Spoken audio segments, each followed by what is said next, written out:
দেখাবা কিভাবে উইন্ডো তৈরি করে। এটা রেক্ট্যাঙ্গেল দিয়ে তৈরি করবা 5 ফিটের উইন্ডো।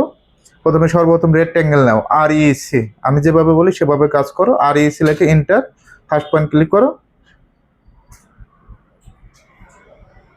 চলোভাবে কাজ করো, ঠিক আছে, নিয়ম অনুযায়ী। আর EC enter, first point click করো, ওকে দিক উল্লেখ করো, 5 ফিট দাও, ফিট কমা দাও,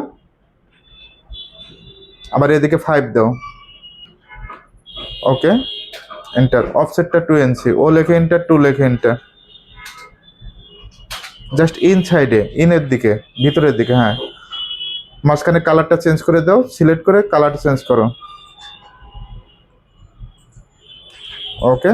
এখন জুম করো, এটা জুম করো তো, ওকে। এখন যদি আমরা সানসেট বোর্ড দিতে বলি, 6 ইঞ্চি সানসেট দিবা, লাইন দিয়ে সানসেটটা করে দাও, কর্নার পয়েন্ট থেকে এদিকে 6, উপরের দিকে 6, ওকে।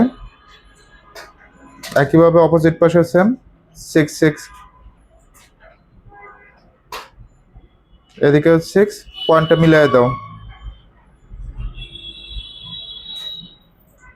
এখন তুমি আমাকে দেখাবা ওয়াশরুমের একটা উইন্ডো তৈরি করে 2 ফিটের রেক্ট্যাঙ্গেল দিয়ে তৈরি করবা। আর এসে 2 ফিট কমা দেও, এদিকে 5 ইঞ্চি, অফসেটটা নাও 2 ইঞ্চি, ও লেখে এন্টার, 2 লেখে এন্টার। জাস্ট ইনসাইডে সানসেটটা দিয়ে দাও,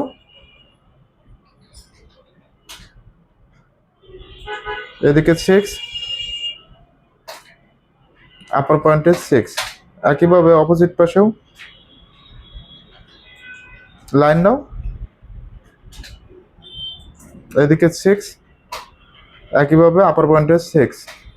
জাস্ট ক্লিক করো, মাঝখানে কালারটা চেঞ্জ করে দাও, উইন্ডোর মাঝখানে কালার চেঞ্জ করো, সিলেক্ট করে কালারটা চেঞ্জ করে দাও। আশা করি উইন্ডো তৈরি করতে পারবো।